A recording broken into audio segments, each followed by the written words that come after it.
આજે તો દરિયા વચ્ચે ગયા વડામાં બેસવા અને પકડી લીધો 2 પગવાળો કરેશલો. खाओ माँ कसम। तो चलिए शुरू करते हैं। જય શ્રી રામ મિત્રો, અમારે ક્યાં જવાનું તમને ખબર તો પડી જ ગઈ છે. બેગ પેકિંગ કરી લીધું, કેમ કે જવાનું છે આપણે વડામાં બેસવા. હવે તો હવારના પરમાં ગાડી લઈને નીકળી જાઓ. વડામાં બેસવાનો હરખ જ એટલો છે ને વાત જ ન કરો. હરખ ફતડો થી નીકળી તો જો પણ બીક નો લાગે તો સારું.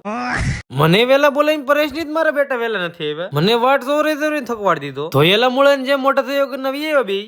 મને વેલા બોલાવીને પોતે તણે મોડા આવે. આવતા વેત કે મને ટાઈડ હોય તો ઘરે રેવાય.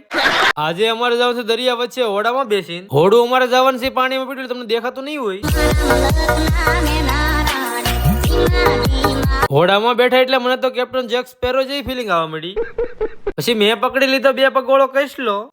આવો કૃષ્ણ તમે કઈ નહીં જોયો હોય ને ભાઈ. હોડામાં બેસવા આવતા તો હોય ગયું, પણ ચક્કર એટલા ચડતા તેની વાત જ કરો માં. થોડીક વાર ચક્કર ચડ્યા પછી મજા પણ બહુ આવતી હતી. અમી પડી દઈ પાણી એની બીક નું જ લાગતી, પણ ફોન પડી દે એની બીક લાગતી હતી. ફોન પાણીમાં પડી દે ઘરના ના ઘાટ ને એકે ને નહીં રેવી. આગળ એન્ટ્રી મારવા ઉભો રહેવા જોઈએ ને વાગી જોયું ને વાત જ કરો માં. ગમે એમ થાય પણ શાહરુખ ખાન વાળો પોઝ એકાદ તો મારવો જ પડે.